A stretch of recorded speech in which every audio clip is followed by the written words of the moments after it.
Okay, hello everybody. I hope you're all doing well. For the purpose of this video, I thought I'd maybe give you guys a quick revision session and I talk about the figures of speech and then we'll talk a bit about the rhyme scheme and how to find the rhyme pattern of any poem, okay?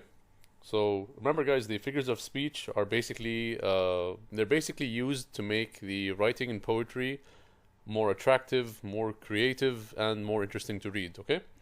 If you remember, we talked about things like similes, personification, metaphors, and so on. I'm going to quickly go through these, and then I will focus the majority of this video on the rhyme scheme and finding the pattern in any poem. Okay.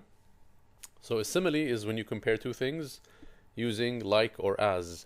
Okay. If you remember from a handful of dates, we have this description of the grandfather's beard. He says his beard was as white as cotton wool. Okay, so any comparison you make between two things, if you use like or as, this is called a simile. Okay, again, you can think of your teacher or think of your favorite teacher.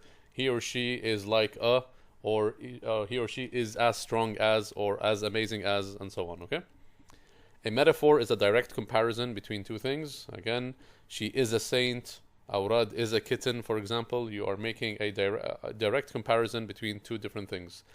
Personification is when we give human qualities to things which are inanimate, so maybe objects if you wish, okay? Again, we have Gaza throbbed with sadness, the walls were listening to us, and so on. So when you give a human quality to something which is not human, this is called personification, okay? Irony, if you guys remember, this is using words or events that intentionally show the opposite. Again, if you think of a handful of dates, think of the grandfather's religiousness and the way he treated Mas'ud. So the grandfather was portrayed to us as being someone who is religious. However, the way he treats Mas'ud is not religious at all, okay? Again, also if you think of Dead Man's Path, the irony that comes at the very end, yeah? They chose Michael Obi as the best representative, the leader of the school. And it's because of him, the whole school, comes crashing down, right? So it's a bit ironic. We have a euphemism. It's a word substituted for one which is less harsh. Again, if you think of the news, for example, a lot of the times they will use euphemisms just somehow maybe downplay a certain event. Symbolism is when we use an object or a color to represent an abstract idea. Okay, so physical, objects or even animals can sometimes represent an idea. For example, if you think of a lion can represent maybe bravery or courage. A white pigeon can maybe represent peace or innocence and so on and so forth. Even colors can represent certain ideas. Red can represent danger. Red can also represent love. Black is sometimes associated with sadness. That's why when we go to funerals, usually people wear black and so on. Okay. Alliteration is when closely connected words have the same letter or sound at the beginning. And again, this is often used by poets or writers to make the language sound more interesting. So for example, not one with waiting. You will see that we have the same sound repeated 3 times. If you think of, for example, tongue twisters, a lot of the times you will find alliteration there as well. Now, when it comes to poetry, these are maybe a bit. You will see these a bit happening, or let's say taking place a bit more often. A refrain is a line or phrase that is repeated within a poem. I will give you some examples at the end as well. A speaker, someone who voices the poem, not always the poet. Please be careful, right? We have the poet or the writer, and we have the speaker within the poem. Yeah. The tone is the attitude or mood of the poem. It could be serious, it could be comedic, it could be emotional, and so on and so forth. A sonnet is a type of poem with 14 lines. So a poem with 14 lines is usually called a sonnet. A verse is a line in poetry. A couplet is basically 2 lines of verse that usually rhyme. They sometimes come at the end of the poem. Enjambment is the continuation of a sentence from one line of poetry to the next. Stanza is of course a group of verses. And the rhyme scheme is something that I want to focus on, or I want to talk about after I describe, or after I talk about a few of the things I just mentioned. But the rhyme scheme is very important, and basically the rhyme scheme is the pattern or the sounds that repeat in a poem. And again, I'll give you some examples just to kind of clarify, okay? So the refraining line, this is a good example of a refraining line. This is one art. by Elizabeth Bishop. So here you can see that the very first in the very first stanza, the very first line of this poem, we have the line that says, "The art of losing isn't hard to master," right?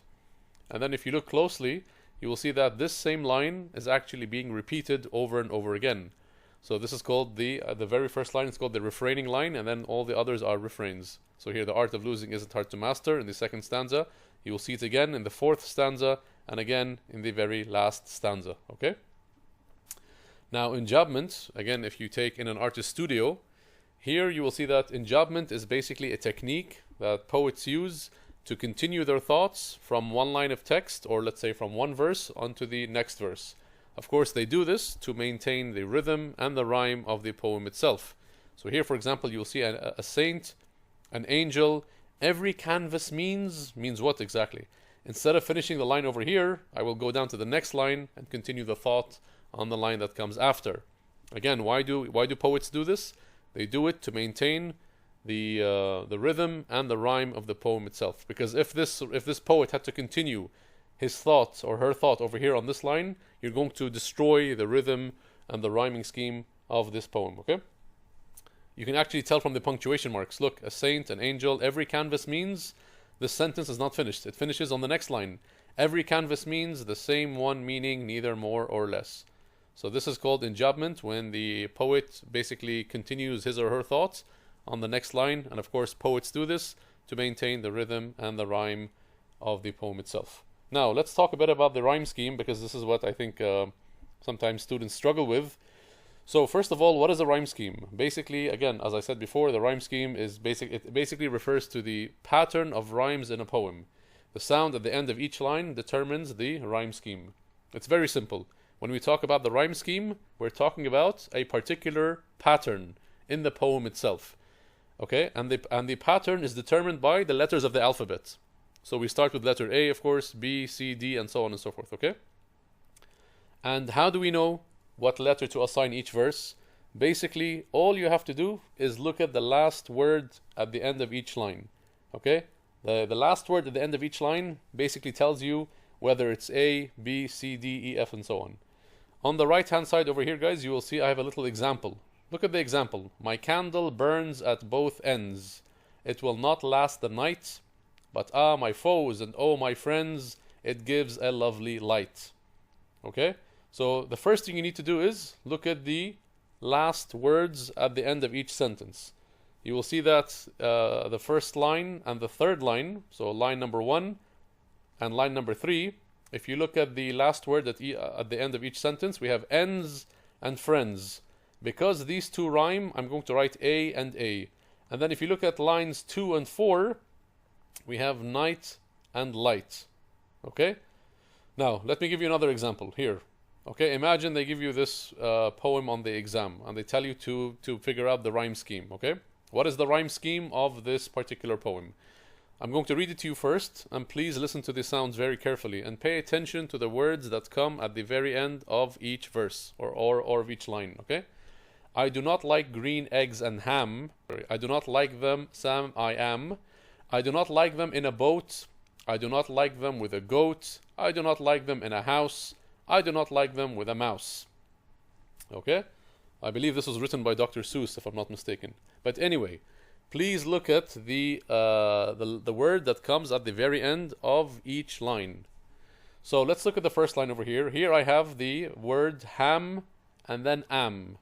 So because these two rhyme, I'm going to give them the letters A and then A. And then I'm going to look at lines 3 and 4. Boat and goat. Boat does not rhyme with am, and boat does not rhyme with ham, right? Ham and am rhyme together, so I give them the same letter, AA. Boat and goat rhyme together. They don't rhyme with the ones before, so I have to give them a new letter, and now I will give them letter B. Both of them are BB. And then I go down to the last two lines. I have house and mouse. Okay, house does not rhyme with goat. House does not rhyme with boat. House does not rhyme with am. And house does not rhyme with ham. So here I have to give it a new letter. I'm going to give it letter C. But mouse also rhymes with house. So both of these are going to be given a letter C. So here I have AA, BB, CC. Now, once you write the rhyme scheme down, if you want, you can always go back and check. All the letters in all the lines that have the same letter have to rhyme together at the very end. So let me check my answers. Ham and am rhyme together, so AA. Boat and goat rhyme together, that's BB. And house and mouse also rhyme together. Here we have C and C. Let me give you another example, okay? Again, just to save you time, just look at the last word at the end of each sentence. So what do we have? We have germ here, okay? Pachyderm, place, race, pleases, diseases, infirm, and then germ. Again, let's do this together. I'm going to start at the very top. Remember, you start at the very top, and then, remember, you give a letter to the first sentence, and then you go down one by one to see which words rhyme with the first one. If it doesn't rhyme, you assign a new letter. Again, so I'm going to start with germ, okay, here. I'm going to start with the very first, the last word in the first line. It ends with the word germ. Okay, okay, so here I'm gonna assign letter A, okay? And then the next word is pachyderm.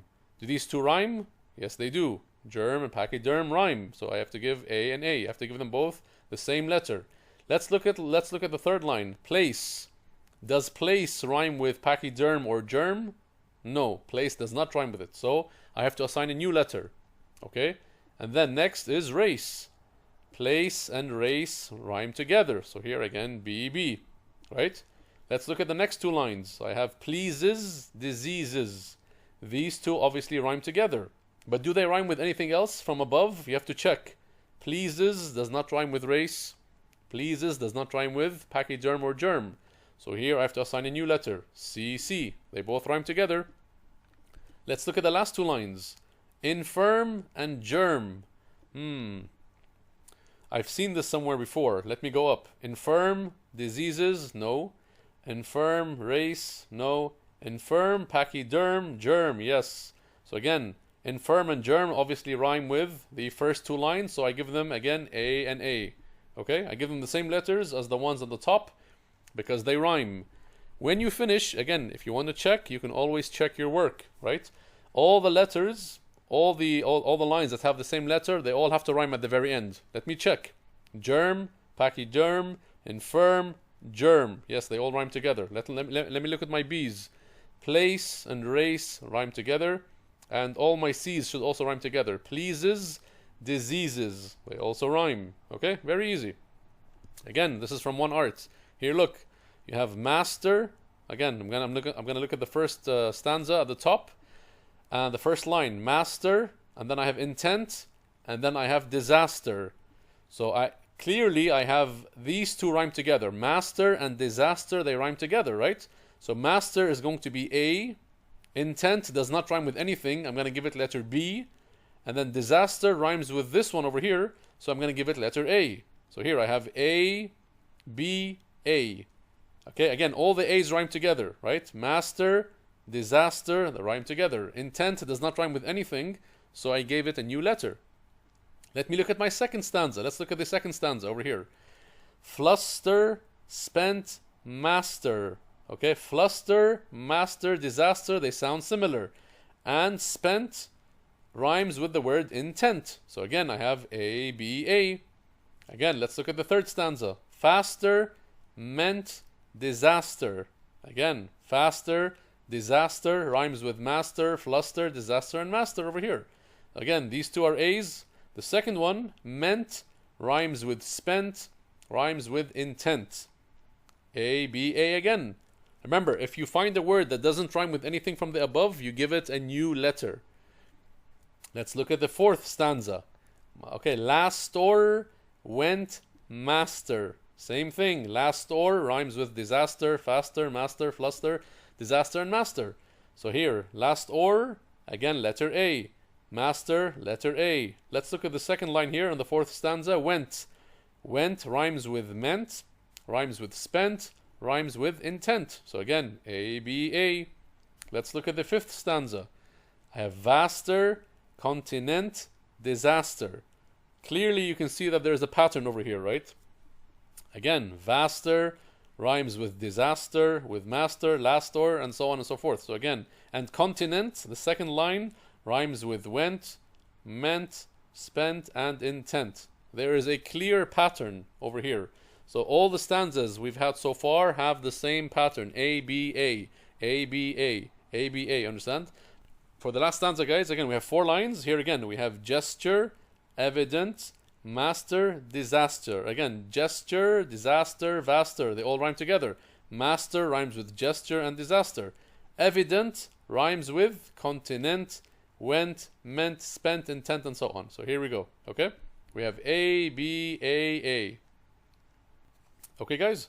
Yeah, so again, if I want to check my work, I can just check all the A's together. Let's check all the A's together. Master, disaster, fluster, master, faster, disaster, last store, master, vaster, disaster, gesture, master, and disaster. They all rhyme together. Let me check my B's.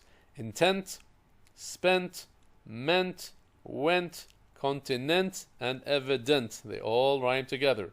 Let's do one more. Again, this is from the poem that we covered together, right? In an artist studio. Again, what should I do? Let me start with the very first line. I have canvases, and then I have leans, I have screens, I have loveliness. Okay? Okay, so canvases does not rhyme with leans. So I'm going to have letter A. I'm going to start with letter A here, and then I'm going to have letter B over here. So I have canvases, and then leans. Screens obviously rhymes with leans. So I'm going to have A, B, B, and then over here, yes, I'm going to have A as well here. Why? Loveliness, canvases. I know that sometimes it's not that clear, but again, you have to somehow kind of pronounce it in a way that makes it sound as if it's rhyming with the one above. But again, we have A, B, B, A. So canvases, loveliness, leans, and screens. Let's look at the next ones. Let's look at the next 4 lines. We have dress, greens, means, less. Okay, so does dress rhyme with loveliness? Yes, there's a connection, right? Does dress rhyme with screens? No, it doesn't. Okay, so here again we have A, B, B, A. Again, let's check all the A's together. Canvases, loveliness, dress, less. They all rhyme together. Let's look at the B's. Leans, screens, greens, means. Okay, let's look at the next lines, guys. We have let's do the next 3 lines. We have night, hymn, and then light. Night does not rhyme with anything that came before, right? And hymn does not rhyme with anything that came before as well. But light rhymes with night. So again, I'm going to have C, D, C. Okay? Now dim, right? Dim rhymes with hymn. Bright rhymes with light. And dream rhymes with leans, right? Dream, lean, right? So again, I know again, sometimes you kind of have to stretch it, but again, just as I said, if you look at, now if you compare all the letters together, guys, you will see that all the A's rhyme together, all the B's rhyme together, all the C's rhyme together, and of course all the D's rhyme together as well. Okay, guys? So again, on the exam, the only thing you have to do is look at the last word at the end of the sentence and ask yourself, what does it rhyme with? You start with the letter of the alphabet. You start with the letter A. Look at the next line. Look at the last word on the next line. If it rhymes with the one above it, you give it the same letter. If it doesn't rhyme, you give it a different letter. So you start with A. You go down to the next line. Look at the last word. If it doesn't rhyme with the one above, you give it the letter B. You go down to the third line, and so on and so forth until you get some sort of rhyme scheme. Okay? My advice is to practice this on your own. Find a poem online. Try to figure out the rhyme scheme, and I think the more practice you do, the more you're gonna get. You're gonna get like a hang of this. Okay? I really wish you all the best, guys. Again, it's not too hard. Do some practice, and inshallah you'll get there, guys. Really wish you the best, and good luck.